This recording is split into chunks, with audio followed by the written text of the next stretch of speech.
तर लोकसभेत मतांची कडकी म्हणून बहीण लाडकी अशी टीका विजय वडेट्टीवार यांनी केलेली आहे। बहीण लाडकी नाही तर सत्ता लाडकी असल्याचं बाळासाहेब थोरात यांनी म्हटलंय। सत्ताधाऱ्यांना पैसे देऊन मतं मिळतील असं वाटतं असं देखील रोहित पवार यांनी म्हटलेलं आहे। आज लोकसभेमध्ये मताची कडकी होऊन गेली। आता बहीण लाडकी हटवली। ज्या उपमुख्यमंत्र्याला स्वतःच्या बहिणीच्या विरुद्ध बायकोला उभं करताय आणि ते म्हणताय बहीण माझी लाडकी। आता ह्यात किती बदमाशी आहे आपल्याला दिसते। पुरी तिजोरी साफ काय करून ठेवलंय महाराष्ट्र। पहिले म्हणत होते कुठे नेऊन ठेवलाय महाराष्ट्र माझा। अरे नालायकांनो, गहाण ठेवलाय गुजरातला।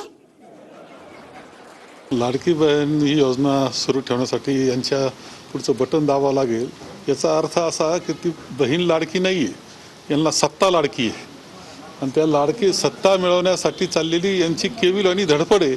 याविषयी वेगळं काही नाही, हे जनता सगळं ओळखून आहे। त्यांना असं वाटतं की पैसा दिला की मतं मिळतील, तसं नसतं। सहजपणे मदत ही सरकारकडनं मिळाली पाहिजे, यासाठी योजना आणाव्या लागतात। तसंच आम्ही जेव्हा महाविकास आघाडी सरकार येईल तेव्हा या योजनेला अजून त्याची व्याप्ती वाढून सहजपणे महिलांना या प्रकारची मदत कशी देता येईल आणि त्यात व्याप्ती वाढवता कशी येईल याचा विचार नक्कीच